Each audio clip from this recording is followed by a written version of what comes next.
Hello, welcome to our channel. അപ്പോൾ lazy morning recipe number 2 നമുക്ക് നോക്കിയാലോ ഒന്ന്.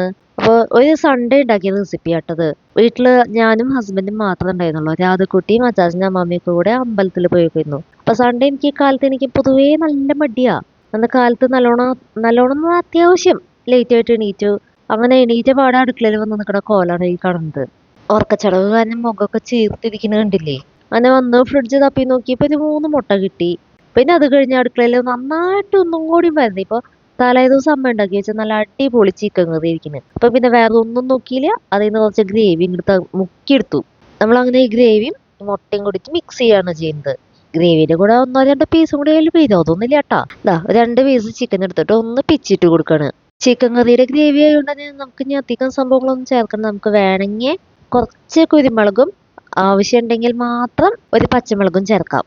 ഇപ്പം ഞാൻ പച്ചമുളക് ഉപയോഗിക്കണില്ല, ആവശ്യത്തിനുള്ള കുരുമുളക് പൊടി ഇട്ടു. അത് കഴിഞ്ഞ് ഉപ്പ് നോക്കിയപ്പോൾ ഒരല്പം പോരായിട്ട് അതും കൂടി ചേർത്തു. ഞാൻ നന്നായിട്ട് മിക്സ് ചെയ്യാം. മിക്സ് ചെയ്ത് വന്നപ്പോഴേ എനിക്ക് എന്തോ ഒരു പോരായ, വല്ലാത്തൊരു മിസ്സിങ് ഫീൽ ചെയ്യുന്നു. വേറെ ഒന്നുമല്ല, സവാള തന്നെ ഞാൻ മിസ് ചെയ്യുന്നത്. അപ്പോൾ 2 സവാള എടുത്തു, തൊലി കളഞ്ഞു, അരിയാൻ മടിയോട് നേരെ ചോപ്പന്നിട്ട് നന്നായിട്ട് ചോപ്പ് ചെയ്തെടുത്തു. അങ്ങനെ ചോപ്പ് ചെയ്തെടുത്ത നമ്മുടെ സവാള കൂട്ടൻ്റെ പാതി കലക്കി വെച്ച മുട്ടയിലോട്ട് ചേർക്കാട്ടാ. ബാക്കി പാതി നമുക്ക് ഗാർണിഷിങ്ങിന് എടുക്കാം. എന്തായാലും ഇത്രയ്ക്കൊക്കെ ആയതല്ലേ, എന്നാൽ പിന്നെ 2 തണ്ട് മല്ലിയിലയും കൂടി ചേർക്കാൻ വെച്ചു. അപ്പം മല്ലിയില അരിഞ്ഞത് ഇരിക്കണ്ടായിരുന്നു ഫ്രിഡ്ജിൽ. ഇനി ഒരു പാൻ അടുപ്പത്ത് വെച്ച് ചൂടാക്കുക, എണ്ണ ഒഴിക്കുക. ചൂടായ എണ്ണയിലോട്ട് മുട്ടയും കൂടി തട്ടുക. ഇതിങ്ങനെ ഒഴിച്ചപ്പോൾ നല്ല അസലൊരു അപ്പം അതായത് ഓംലേറ്റ് പോലെ പൊരിച്ചെടുക്കുന്നു വിചാരിച്ചിട്ടാണ് ഞാൻ ഒഴിച്ചത്. മുട്ട ഓംലേറ്റ് പോലെ എടുക്കണതിനെ പറയുന്നത് കേട്ടോ അപ്പം എന്ന്. പിന്നെ അത് മറിച്ചിടാനുള്ള റിസ്ക് ആലോചിച്ചപ്പോൾ ചിക്കി പൊരിക്കാൻ നല്ലതെന്ന് എനിക്ക് തോന്നി.